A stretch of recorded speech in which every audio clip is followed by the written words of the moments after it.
Assalamualaikum warahmatullahi wabarakatuh.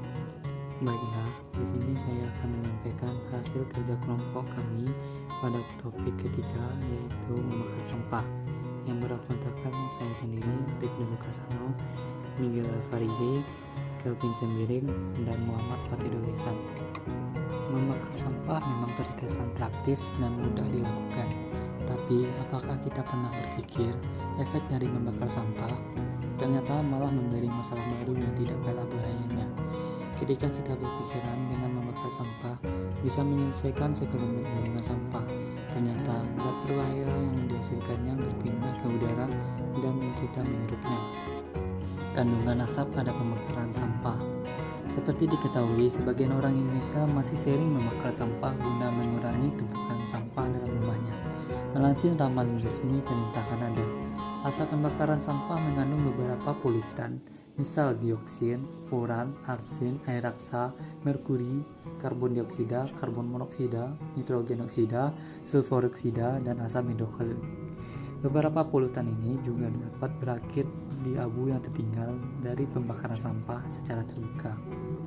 Bahkan, jenis polutan dioksin dan furan dapat menyebabkan jenis kanker tertentu, masalah hati, gangguan pada sistem kekebalan tubuh, sistem endokrin, dan fungsi reproduksi, serta efek negatif pada sistem saraf berkembang dan peristiwa perkembangan lainnya. Dampak buruk membakar sampah. Yang pertama, asap pembakaran. Gangguan ini bisa mulai dari yang sederhana seperti batuk, mata merah atau berair, hidung terasa perih seperti terbakar, mual, dan sakit kepala. Yang kedua, kontaminasi abu dan asap pembakaran. Setelah dibakar, sampah akan menyisakan residu berupa bahan kimia berbahaya yang bisa saja terserap tanaman sayuran atau buah yang tumbuh di sekitarnya. Manusia bisa ikut terpapar jika mengonsumsi sayuran dan buah tersebut. Yang ketiga, bermain di sekitar area sisa pembakaran. Selain pada udara, bahan kimia berbahaya ini juga bisa terdapat pada abu sisa pembakaran dan membahayakan anak-anak yang bermain di sekitar area. Selain itu, membakar sampah bisa juga menyebabkan kebakaran. Solusi pembakaran sampah. Untuk meminimalisir dampak berbahaya yang ditimbulkan dari asap hasil pembakaran sampah, terutama zat beracun hasil pembakaran sampah yang bernama dioksin dan furan serta debu berbahaya. Berdasarkan paper yang dibuat oleh Yasushi Arao yang berjudul High Quality Electrostatic Precipitator for Retinal ICSP X Australia 2006, paper 10b2. Teknologi plasma non-thermal petir buatan merupakan salah satu alternatif yang cukup efisien.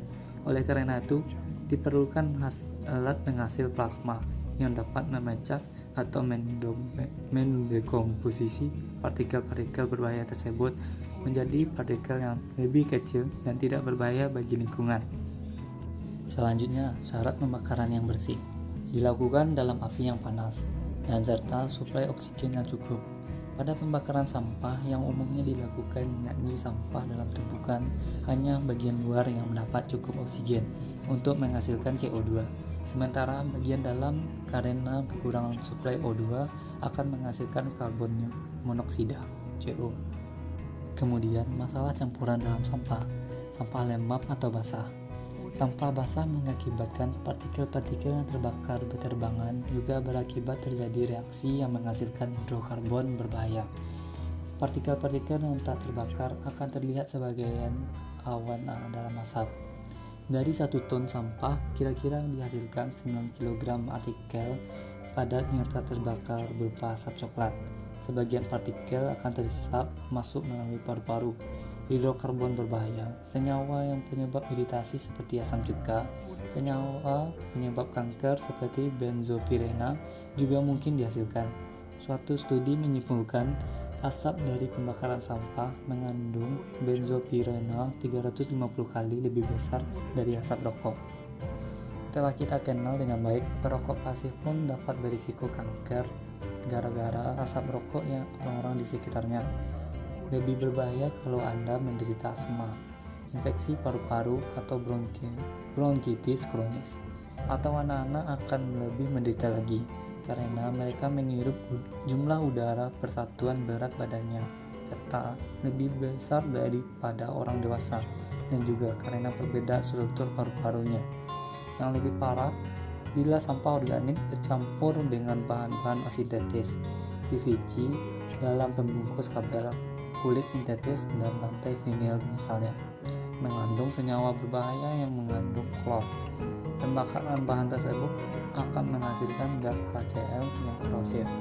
Celakanya, pembakaran dengan suhu kurang dari 1100 derajat Celcius pun akan menghasilkan dioksin, zat sebagai racun tumbuhan herbisida.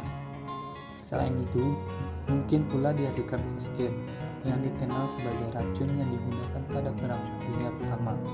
Tercatat 25 racun lain yang telah dikenal dalam hasil pembakaran sampah yang mengandung klor. Berikut fakta berbahaya membakar sampah.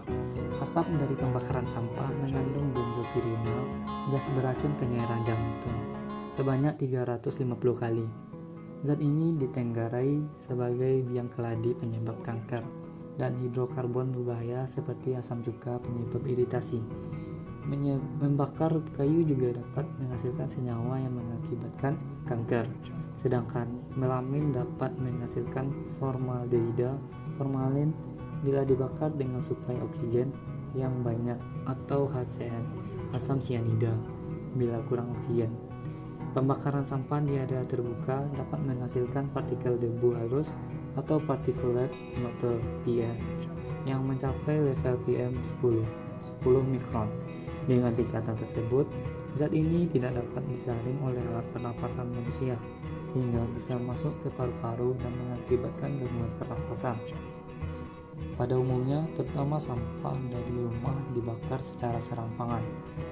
Kegiatan ini akan menghasilkan karbon monoksida CO yang bila terhirup manusia dapat mengganggu fungsi kerja hemoglobin sel darah merah yang semestinya mengangkut dan mengedarkan oksigen O2 ke seluruh tubuh.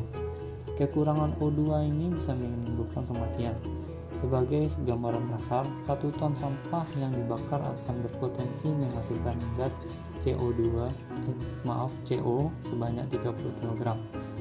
Asap dari pembakaran sampah plastik akan menghasilkan senyawa kimia dioksin atau zat yang bisa digunakan sebagai herbisida racun tumbuhan. Selain itu, proses tersebut juga dapat menghasilkan fosgen atau gas beracun berbahaya yang pernah digunakan sebagai senjata pembunuh pada masa Perang Dunia Pertama. Hasil pembakaran sampah yang mengandung klorin dapat menghasilkan 75 jenis zat beracun lainnya.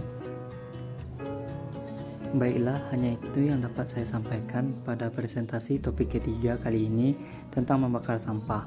Apabila ada kesalahan kata, mohon dimaafkan. Wabillahi taufik wal hidayah. Wassalamualaikum warahmatullahi wabarakatuh. Bila ada yang ingin bertanya, mohon dipersilakan.